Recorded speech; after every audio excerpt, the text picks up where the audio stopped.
Hola, muy buenos días. Bienvenidos a Capilla Calvario, Iglesia del Camino. Gracia y paz que sea con ustedes. Gracias por acompañarnos un domingo más, a ustedes que ya tienen por costumbre acompañarnos. Ojalá que estén aquí en vivo, ojalá tengan su Biblia con ustedes y podamos estudiar la palabra de Dios todos juntos, aquí con el Espíritu Santo acompañándonos. Y como siempre, después de dar la bienvenida, les digo que necesitamos que oren por nosotros, por el ministerio Capilla Calvario, Iglesia El Camino, aquí en Pajacuarán, Michoacán.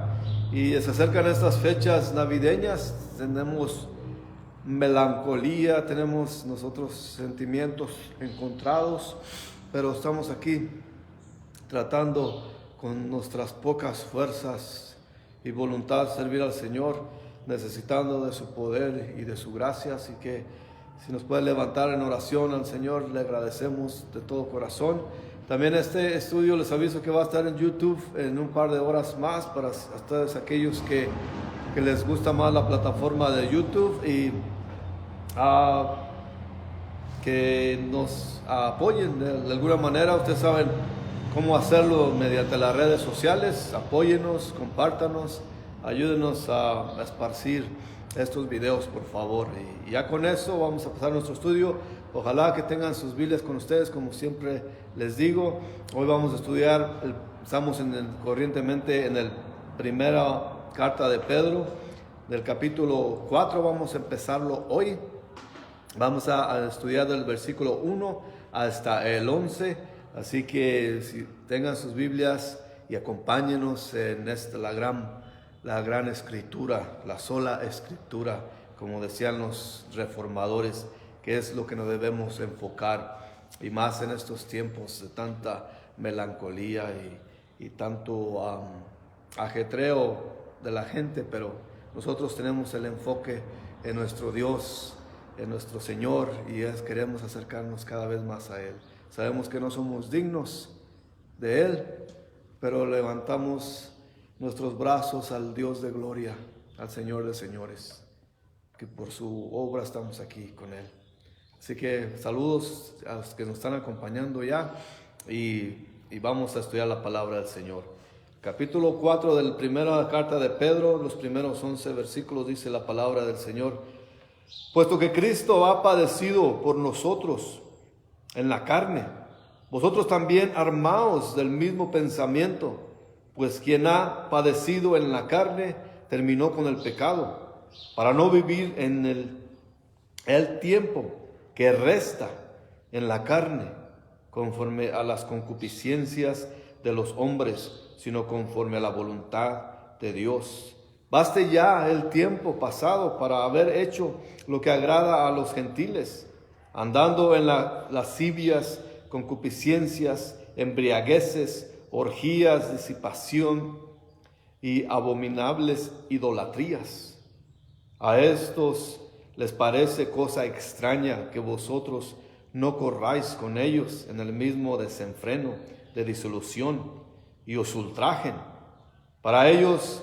Pero ellos darán cuenta al que está preparado para juzgar a los vivos y a los muertos, porque por esto también ha sido predicado el evangelio a los muertos, para que sean juzgados en carne según los hombres, pero vivan en espíritu según Dios. Mas el fin de todas las cosas se acerca. Sed pues sobrios y velad en oración, y ante todo tened entre vosotros ferviente amor, porque el amor cubrirá multitud de pecados. Hospedaos los unos a los otros sin murmuraciones, cada uno según el don que ha recibido, ministrelo a los otros, como buenos administradores de la multiforme gracia de Dios. Si alguno habla, hable conforme a las palabras de Dios. Si alguno ministra, ministre conforme al poder que Dios da, para que en todo sea Dios glorificado por Jesucristo, a quien pertenece la gloria, el imperio, por los siglos de los siglos. Amén. Señor, gracias, Padre, por este día. Gracias que podemos sentir desde ya su Espíritu Santo, Señor. que esté sobre nosotros, y usted, siendo todopoderoso, puede estar con nosotros aquí y con los que nos están acompañando por medio de las redes sociales, Señor. Gracias, Padre, por ser nuestro Rey y nuestro Señor. Ayúdanos a ser humildes, a ser agradecidos con lo que usted ha hecho con nosotros y por nosotros. Glorifíquese, Señor, mientras estudiamos su palabra. Que sea usted, su Espíritu Santo, el que nos instruya, Señor. Que quite toda inmundicia, toda carnalidad, y que podamos escuchar de usted en espíritu y en verdad, Señor.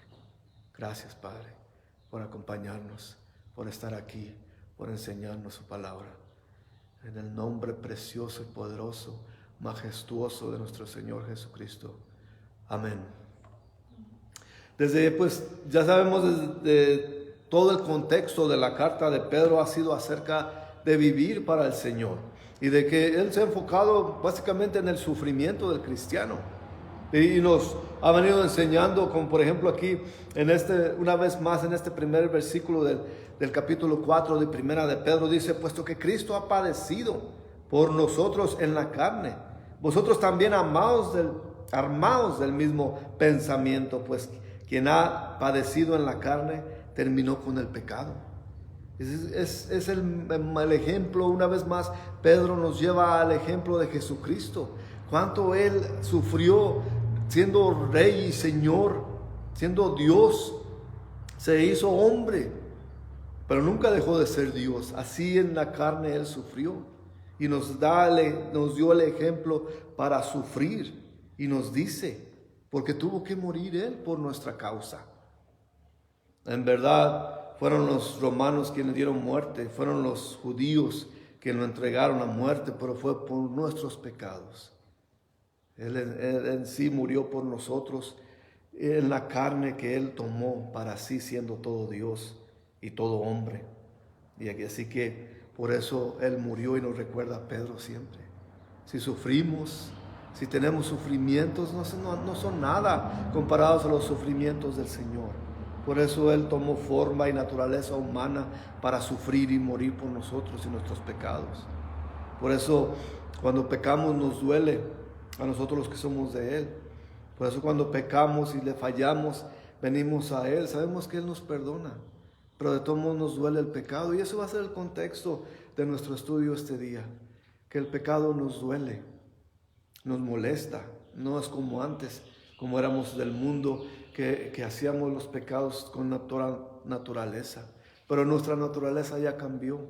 Ya somos de Él, ya somos espirituales, y ahora nos duele y nos molesta el pecado.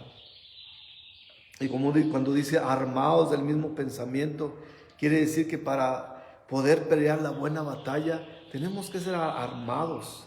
Si tenemos que ser exitosos en nuestro caminar, los creyentes tenemos que tomar la misma manera de pensar de nuestro Señor, en la misma mente como Jesucristo, el gran ejemplo de nuestras vidas. El gran ejemplo, que Él no nomás dice sufre y ya, pero Él nos puso el ejemplo de lo que es el sufrimiento. Como dice Pablo en Filipenses 2:5, haya pues en vosotros este sentir que hubo también en Cristo Jesús. Así que quien ha padecido, quiere decir Pedro aquí en este contexto, es que padeció Él, así como nosotros padecimos, también como cristianos sufrimos a veces. El sufrimiento no puede ser evitado. No podemos nosotros ser ciegos al sufrimiento cuando se sufre, porque tenemos esas batallas, pero a veces las batallas vienen por nuestra culpa y no por nuestro caminar con Jesús. Pero al término de todo, el Señor murió por nuestros pecados. Así que si sufrimos fielmente por servir al Señor, tenemos una diferente actitud. El pecado que Él murió ya no tiene ese poder sobre nosotros. Y así que cuando sufrimos no quiere decir que los cristianos que sufren son perfectos o ya no van a pecar jamás, porque estando en la carne pecaremos. Pero nos tiene que llevar a ese punto donde nosotros aborrecemos el pecado. Y a veces pecamos sin reconocerlo, sin pensarlo, sin saberlo, pero relativamente sufrimos por causa de nuestro pecado a veces. pero Él no nos llama a sufrir. Bueno, si dice, si sufriste es porque tienes la culpa, porque pecaste. Muchas veces es cierto, pero también si sufrimos es porque no hay culpa alguna en nosotros, pero sufrimos porque es la voluntad de Dios, como estudiamos la vez pasada. Así que si sufrimos como cristianos. Así la iglesia temprana sufría mucho. Hoy en día nosotros nos quejamos mucho, sobre todo en este continente, en este lado del mundo, en el oeste, nos somos muy ternuritas, como se dicen por ahí. Sufrimos o nos quejamos de todo.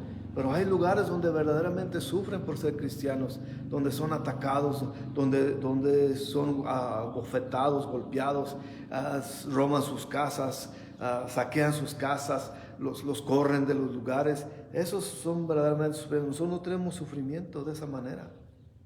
La persecución a veces que sufrimos es del enemigo, Satanás, que nos enreda, pero de ahí a más todavía en este continente no llega como tal en la persecución real y constante de lo que es las otras culturas y otras religiones. Así que tenemos que tener eso en cuenta, que ya debemos vivir de una manera conforme a lo como Dios manda, que Él nos empodera con su poder. En el segundo versículo aquí de primera de Pedro capítulo 4 dice: para no vivir el tiempo que resta en la carne conforme a las concupiscencias de los hombres, sino conforme a la voluntad de Dios. Es decir, hermano, ya eres salvo, ya recibiste la salvación. Ahora ya el tiempo que te queda por vivir, vívelo, no para la carne, pero vívelo al Señor. Ya no vivas para las concupiscencias de los hombres, como dice aquí Pedro. Ahora vamos a vivir conforme a la voluntad de Dios. Hay que usar el tiempo que tenemos. Y esto va a entrar en contexto más adelantito, cuando vamos a ver que la espera del Señor es una esperanza constante, que el Señor va a llegar pronto. Eso es lo que trata de decir aquí. El tiempo que nos queda, sirvamos al Señor. El tiempo que tenemos, hagámoslos para el Señor. Es lo que está diciendo. Ya las cosas del pasado está bien, las hiciste, ya no las hagas más. Ahora enfócate en vivir el tiempo que tenemos para el Señor. Y a veces perdemos la noción de ese tiempo. A veces pensamos como el mundo, que piensa que el Señor nunca va a volver. Y nos dejamos arrastrar por las cosas de este mundo, por lo que queremos en este mundo y no por la esperanza que tenemos en el regreso del Señor.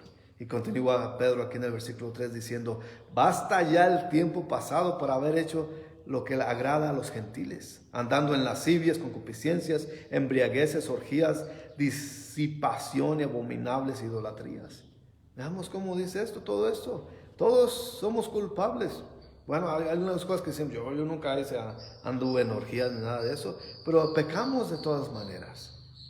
Todos estos adjetivos hablan de la insolencia en que usábamos vivir. Éramos insolentes al Señor. La gente que está afuera ya son insolentes al Señor, porque ya hacen lo que le agrada a los gentiles. Los gentiles aquí, en el contexto de lo que dice, habla a las personas no salvas, para tener eso en claro. Porque acuérdense que Pedro era el apóstol para los judíos, mientras que Pablo era para los gentiles. Pero aquí Pedro habla acerca de los pecadores. No quiere decir que los gentiles eran todos así, porque sabemos que los gentiles eran toda persona no judía. Pero de cualquier manera, él se refiere aquí a los pecadores. Era esa soberbia que tenían los no creyentes. Sigue permaneciendo en este tiempo. Hay una soberbia, una clase de orgullo letal para esas personas que se enorgullecen de su pecado cuando deberían tener vergüenza de él. Ahora ya no existe esa vergüenza del pecado. Ya la desplegan, ya la enseñan, la muestran, la exhiben con todo orgullo. Ya se ha perdido esa decencia de la gente. Y aquí también menciona las abominables idolatrías. La idea aquí es que algunas formas de idolatría son detestables aún para las autoridades religiosas. Pero claro que todo tipo de idolatría son horribles para Dios. Acordémonos de Éxodo. Éxodo 20, del versículo 3 al 5 dice: no tendrás dioses ajenos delante de mí. No harás imagen ni ninguna semejanza de lo que está arriba en el cielo, ni abajo en la tierra, ni en las aguas debajo de la tierra. No te inclinarás a ellas, ni las honrarás, porque yo soy Jehová tu Dios, fuerte, celoso, que visitó la maldad de los padres sobre los hijos hasta la tercera y cuarta generaciones de los que me aborrecen. Veamos eso, toda clase de idolatría está mala. Hoy vemos al mundo religioso consumiéndose en la idolatría. Cuando en Deuteronomios dice allí que el capítulo 7, versículo 25, las esculturas de sus dioses quemarás en el fuego. No codiciarás plata ni oro de ellas para tomarlo para ti, para que no tropieces en ello, pues es abominación a Jehová tu Dios. Vemos eso como se ve hoy en día. Porque a mucha gente le conviene la idolatría de la gente. Mucha gente se hace rica con la idolatría de la gente. Mucha gente está tropezada, está caída por la idolatría de la gente. Toda clase de idolatría es una abominación para el Señor. Y tengamos eso en mente. Yo sé que mucha gente tiene esos imágenes y las idolatran. Y eso es una aberración para el Señor. Tenemos que tener conciencia de eso. Pero aún así, yo sé que muchos cristianos dicen: bueno, yo no tengo esa clase de idolatría.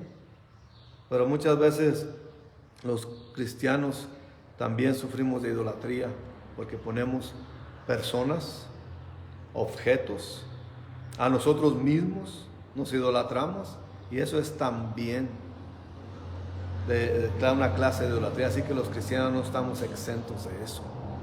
Eso es claro que a veces siempre nos enfocamos a las gentes que tienen imágenes, que adoran ciertas figuras religiosas, pero no se limita a eso. También los cristianos podemos sufrir de idolatría. Toda clase de idolatría es una aberración para el Señor. Así que tenemos que tener eso en mente también. Y dice Pedro aquí en el versículo 4: a esto les parece cosa extraña que vosotros no corráis con ellos en el mismo desenfreno de disolución y os ultrajan. Aquí primero dicen, sobre todo y vamos a ver más adelante también, que los que no creen en el Señor, los que no son cristianos, les parecemos nosotros extraños y raros por no hacer lo que ellos hacen, aunque hayan conocido la forma en que nosotros éramos antes. Muchas veces nosotros venimos de esos lugares, de esa clase de creencias, y ahora ya no lo hacemos. Y por eso a los que no creen en el Señor les dice: estos son raros, estos son extraños, porque no hacen lo que los demás hacen, no hacen lo que la multitud hace, no quieren agradar a los demás. Son extraños, son raros. Por eso, pero no entienden la transformación que ha ocurrido en nosotros. Nosotros hemos sido transformados, hemos sido santificados y hemos sido glorificados también. A veces caemos, nos tropezamos, pero nos volvemos a levantar porque sabemos a quién acudir. Así que ya en nosotros no tiene que haber desenfreno de disolución, como dice aquí, porque precisamente la transformación nos lleva a anhelar. Un anhelo nuevo hay en nosotros, un deseo de agradar a nuestro Señor, a nuestro Dios. Toda persona incrédula vive sin pensar en las consecuencias eternas de sus acciones y llenan sus vidas de maldad y cosas que no tienen ningún valor en la eternidad. Pero nosotros somos diferentes por eso. Así vive la gente, porque no piensan en la eternidad. Nosotros sí pensamos. Hay una palabra que usa Pedro aquí acerca de ultrajar. Y en el contexto en que vemos aquí que está escrito, quiere decir que cuando los que no creen hablan mal del creyente. Hablan mal, siempre ocurre. Nosotros éramos del mundo un tiempo. Yo era del mundo de un tiempo. Yo vivía como el mundo. nos embriagábamos, hacíamos festines, hacíamos cosas, lo que hace el mundo. Y ahora la gente que nos conoce, la gente que me conoce, dicen, bueno, ¿qué ese? ¿Ese ya es cristiano? Si yo me acuerdo cuando nos emborrachábamos juntos, yo me acuerdo las palabrotas que aventaba, yo me acuerdo cómo era. Y ahora que es cristiano, pues es que nos pueden ridiculizar, pero ya surgió este cambio en nosotros. Ya tenemos un nuevo espíritu en nosotros. Nosotros somos espirituales, no carnales. Así que aunque nos ridiculicen, aunque nos acusen, eso fue el tiempo pasado. Ya no somos como antes. Y eso es lo que tenemos ahora a nuestro favor, que ya no somos como antes. Pero nosotros, aunque nos juzguen, debemos seguir y declarar si es cierto. Un tiempo fui así, yo así era, antes de conocer a nuestro Señor, de saber. Y se me ministraba muy seguido. Muchas veces llegaban y uno los descalificaba diciendo, tú no sabes nada, tú qué sabes de mi relación con Dios. Yo y Él somos uno solo. Pero sabemos que blasfemábamos al decir eso. Ahora sabemos y tenemos la humildad, porque el Señor nos quebranta. A los que éramos orgullosos, el Señor nos quebrantó, nos hizo caer de rodillas ante Él. Así como Pablo en su camino a Damasco era un hombre orgulloso, fuerte, rígido, iba y entregaba a los cristianos a la cárcel, pero el Señor lo bajó de su caballo. Y eso es algo leve por decirlo. Realmente lo tiró de su caballo y lo puso de rodillas ante Él. Así el Señor nos pone de rodillas ante Él. Por eso en el cristiano no hay orgullo, no hay soberbia y no tiene que haber. ¿Cómo sabes bien que un cristiano no está bien con el Señor? Que se vea en él soberbia y orgullo carnal. Y porque Él tiene su manera de humillarnos ante Él, porque no hay nadie más grande que Él en nuestras vidas, ni nosotros mismos. Nosotros sabemos quiénes somos pecadores, que Él nos ha perdonado, que no merecemos ese perdón, y por eso caminamos con Él con agradecimiento, porque si no fuera por su gracia, no tuviéramos ese perdón. Por eso es que tenemos que usar la imagen en nuestra mente, de ver a un Cristo físico, de agarrarnos de su manto, y espiritualmente hablando, imaginadamente hablando, sujetarnos de ese manto de Él y no soltarlo jamás. Porque si lo soltamos poquito, caemos y pecamos. Así somos los humanos, así somos de carnales. Por eso no confiamos en nosotros para nuestra propia santidad.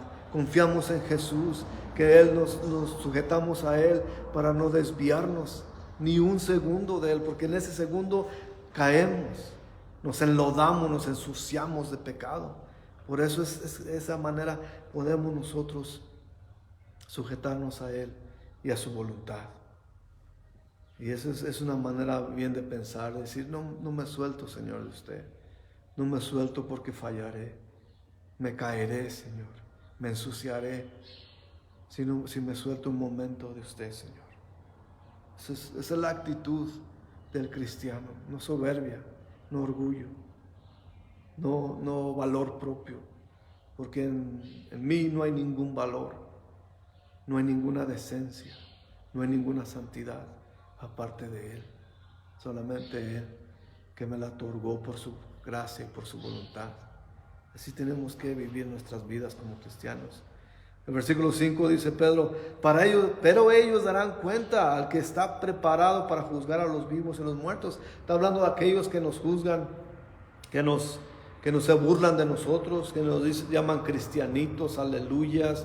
Póngale usted ahí hipócritas, claro que nos dicen muchas veces somos hipócritas y todo eso, ridiculeces que nos llaman.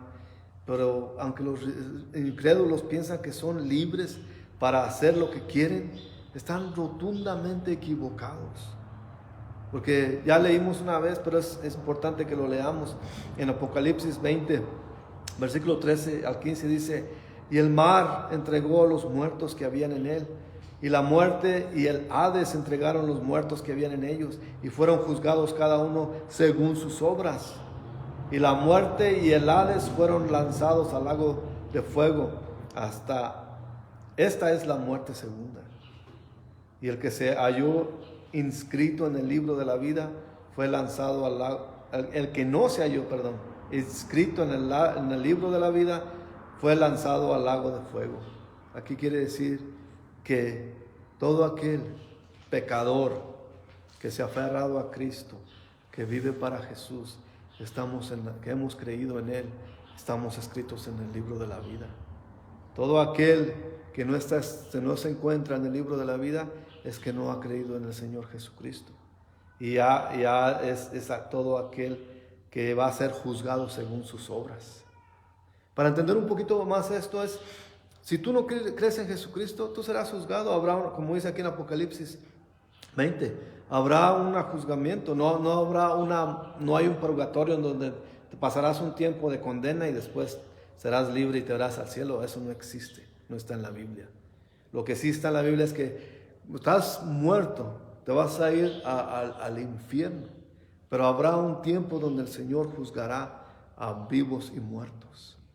Y los muertos que no quiso vivir para Jesús, que no creyó en Jesús, va a ser juzgado por sus obras. Van a decir, bueno, yo hice muchas cosas buenas también en mi vida, pero tus obras no salvan a nadie. Las obras y eso vamos a leerlo. Si algún día tenemos tiempo de leer el libro de Santiago, la carta de Santiago, ahí nos va a decir que las obras no sirven de nada cuando no hay fe. Así que nomás desde ese punto de vista veámoslo y sabemos que sí va a haber un doble muerte, la muerte segunda, pero no es que vas a resucitar y tener chance de salvación. Ya no hay una segunda oportunidad. El versículo 6 dice aquí, porque por esto también ha sido predicado el evangelio a los muertos, para que sean juzgados en carne según los hombres, pero vivan en el espíritu según Dios. Y aquí una vez más, en el contexto que se habla, no es que a los muertos ya que ya se petatearon y que ya están muertos, que va a ir a predicarles el Señor o nadie les va a predicar. Aquí la predicación va a los muertos. Un tiempo nosotros vivíamos muertos. Un tiempo estábamos en los muertos. Los no incrédulos están muertos en su pecado.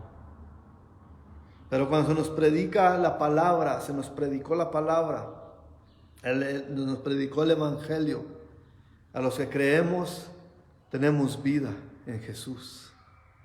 Y todo aquel que no acepta a Jesús como Señor y Salvador está muerto. Siendo vivos, están muertos. Así que el evangelio se predica a los que están muertos espiritualmente, para que tengan vida espiritual. Esto nos lleva una vez a aclarar que no hay una segunda oportunidad de nuevo, según los hombres. Quiere decir que los hombres juzgan y condenan a los cristianos, hablando mal de ellos, pero el único que juzga es Dios.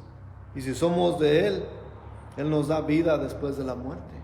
Así que nos pueden juzgar, sí. Hay mucha gente que les gusta juzgar, les gusta condenar inclusive, pero el único que juzga es Dios.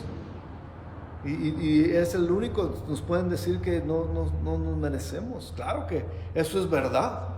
Nadie se merece la gracia de Dios. Por eso es gracia, porque no nos la merecemos.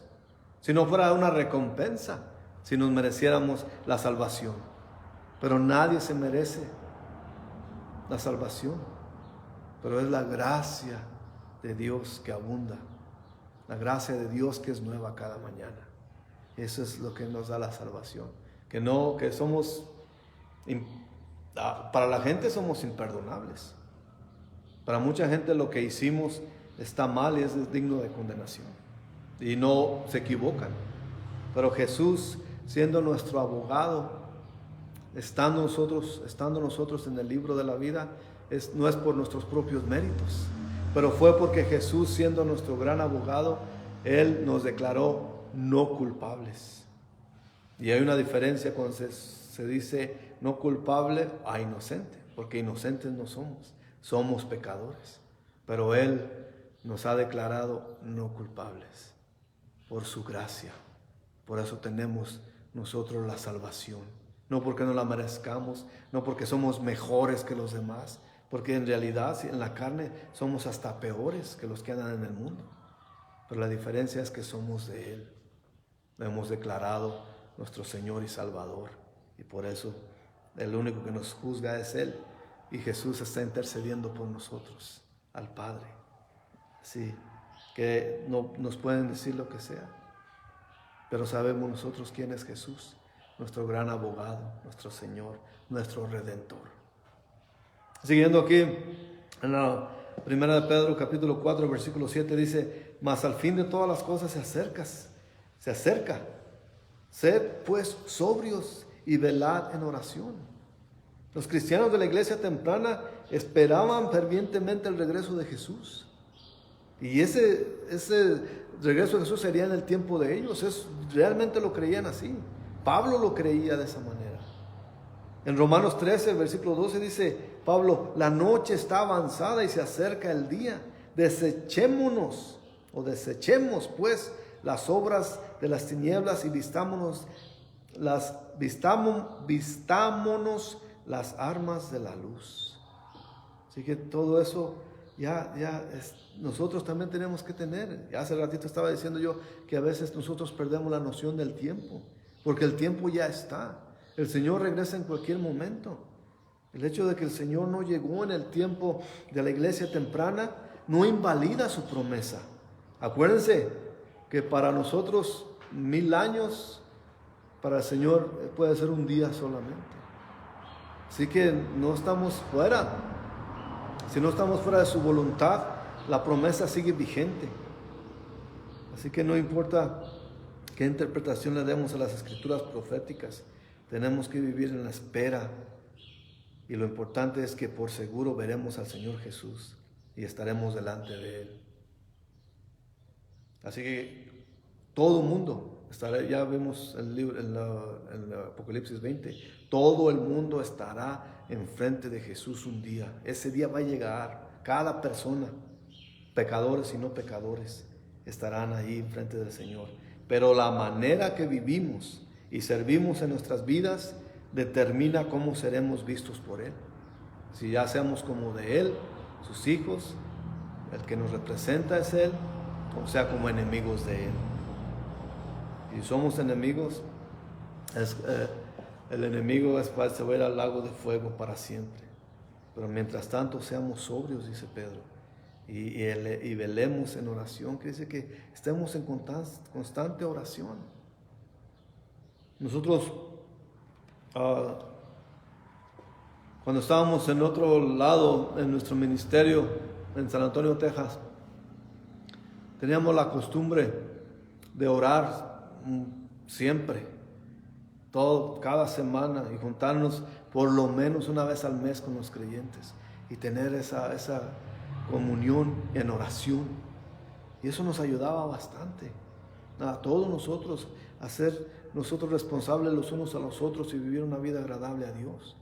Y si vivimos nosotros así constantemente, fervientemente en oración, eso nos ayuda a nuestros espíritus a tener esa comunicación directa con el Señor.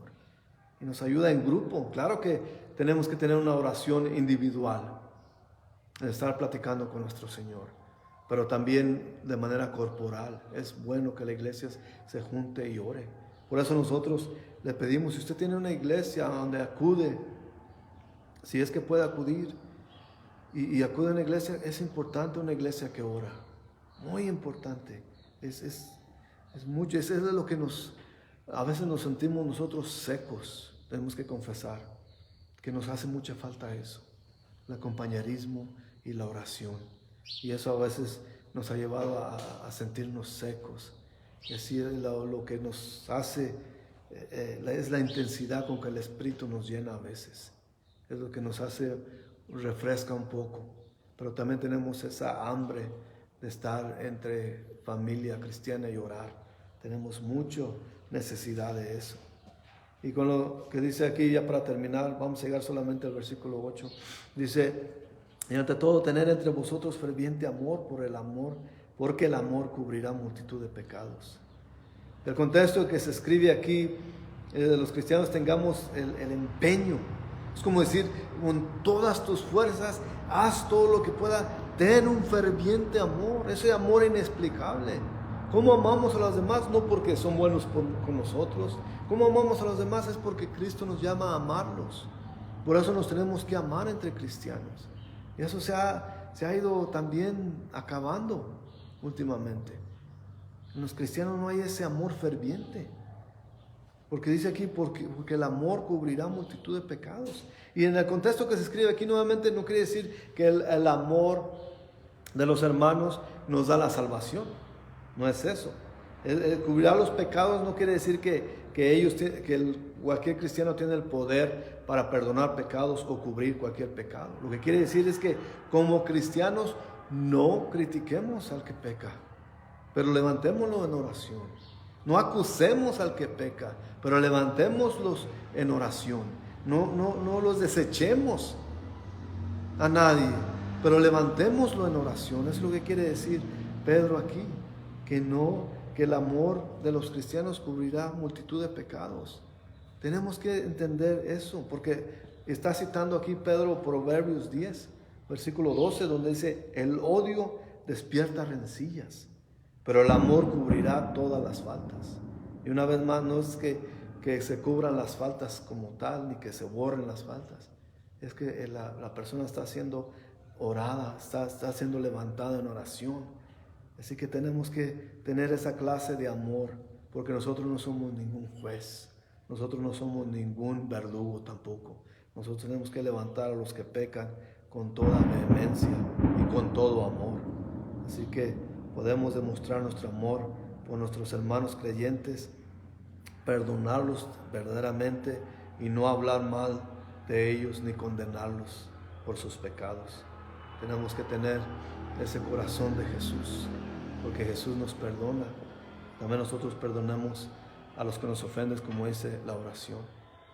Y ya con eso terminamos nuestro estudio de hoy. Quizás en 2 semanas regresemos a este libro de Pedro. La próxima semana va a ser la víspera de Navidad, así que tendremos quizás un mensaje especial. Sabemos, y la controversia sabemos que ahí está la controversia, que Jesús no nació en diciembre, que todo eso, pero nosotros celebramos su cumpleaños en 25 de diciembre, así que no nació el Señor en diciembre. Hay muchas evidencias que no nació en diciembre, pero eso fue porque es en ese tiempo el solsticio del invierno entraba y empezaban los días, como ahorita los días están cortos, a partir del 21 de diciembre empieza a hacerse más largos otra vez. Es una cosa científica, pero en el caso es que en ese tiempo se celebraba una celebración pagana y los cristianos decidieron, en vez de celebrar paganamente, celebrar el cumpleaños de nuestro Señor. Por eso lo celebramos también nosotros. Así que la próxima semana nos veremos. Que Dios los bendiga grandemente y vamos a orar. Señor, le damos muchas gracias por su palabra de hoy. Le damos gracias, Señor, que usted nos toca, Señor. Muchas gracias, Señor, que no nos desecha, pero que nos levanta, nos limpia y nos da esa nalgadita para seguir adelante, Señor. Ayúdenos a no fallarle. Ayúdanos a no pecar, a no soltarnos de su manto, Señor, para no caer y ensuciarnos de pecado, Señor. Ayúdanos a ministrar el Evangelio a la gente, Señor.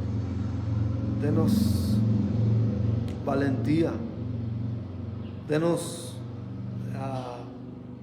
esas ideas y abra puertas para manifestar nuestro amor por usted, Señor, a los demás.